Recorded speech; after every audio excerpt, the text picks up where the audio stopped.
बड़ी खबर यह है कि लखनऊ में कोर्ट परिसर में कुख्यात अपराधी की हत्या हुई है और हमले में एक बच्ची भी घायल हुई है। वकील अब सुरक्षा का मुद्दा उठा रहे हैं कि आखिर इस तरीके से अगर हालात बने हुए हैं तो फिर जो न्याय दिलाने के लिए वकील आते हैं उनकी सुरक्षा का क्या। अगर कोर्ट रूम के अंदर फायरिंग हो जाती है तो फिर सुरक्षा पर बड़े सवाल होते हैं। तो अभी तक तमाम घटनाएं ऐसी सुनने को मिलती थी कि कोर्ट परिसर में हंगामा हो गया, कोर्ट परिसर में मारपीट हो गई, चाकूबाजी हो गई, गोलीबारी हो गई, गैंगवार की स्थिति भी बनी है। लेकिन ये पहली बार हुआ है कि कोर्ट रूम के अंदर भी फायरिंग हो गई।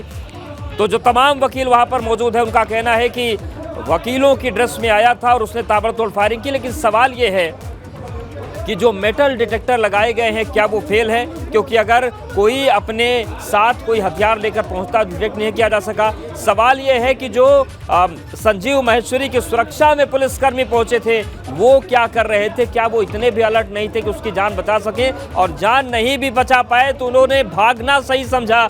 पुलिस वालों को अपनी जिम्मेदारी का एहसास उस गोलीकांड के बाद भी नहीं हुआ। हालांकि वकीलों ने उस अपराधी को पकड़ा और उसके बाद पुलिस के हवाले किया गया। और देखिए आप किस तरीके से अब कोर्ट परिसर में हंगामे की स्थिति बनी हुई है। बड़ी संख्या में फोर्स तैनात कर दी गई है, लेकिन बड़ी संख्या में वकील भी यहाँ मौजूद है और सीधा सवाल सरकार से पूछ रहे हैं कि अगर इस तरीके की कानून व्यवस्था है और अगर कोर्ट परिसर भी इस तरीके से असुरक्षित है तो फिर वकीलों की सुरक्षा की गारंटी कौन लेगा। आखिर यहाँ पर न्याय अगर दिलवाने की कोशिश की जाती है तो फिर न्याय तो तब दिलवाएंगे जब हमारी जान बचेगी। लेकिन अभी तो संकट वकीलों के सामने है। जिस तरीके से कोर्ट रूम के अंदर तक फायरिंग की स्थिति बन गई, उसके बाद अब वकील हंगामा कर रहे हैं, नारेबाजी कर रहे हैं प्रशासन और सरकार के खिलाफ। और सीधा सवाल ये पूछा जा रहा है कि आखिर कोर्ट की सुरक्षा की जिम्मेदारी कौन लेगा और इस तरीके से भगवान भरोसे कोर्ट को क्यों छोड़कर रखा गया है।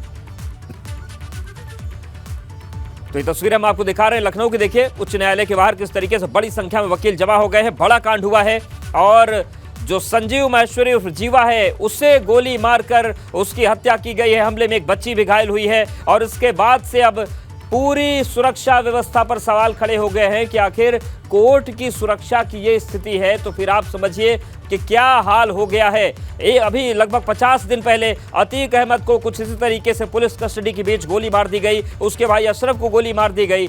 बस यहाँ पर जगह बदली है, वो अस्पताल था और ये कोर्ट है। लेकिन जिस तरीके से संजीव महेश्वरी की हत्या हुई है पुलिस कस्टडी के बीच से, ये सवाल खड़े करता है कानून व्यवस्था पर भी, ये सवाल खड़े करता है कानून के इकबाल पर भी, और ये सवाल खड़े करता है कोर्ट की सुरक्षा पर भी कि आखिर किस तरीके से कोर्ट की सुरक्षा भगवान भरोसे चल रही है। और इस तरीके से अगर ताबड़तोड़ गोलीकांड का दौर चल रहा है तो फिर सवाल उठेंगे। अभी 1 महीने पहले जौनपुर में भी इस तरीके से पेशी पर आए अपराधी को जो एक आरोपी था उस पर गोली चलाई गई थी। तो सवाल यह है कि जो कोर्ट की पेशी पर आ रहे आरोपियों पर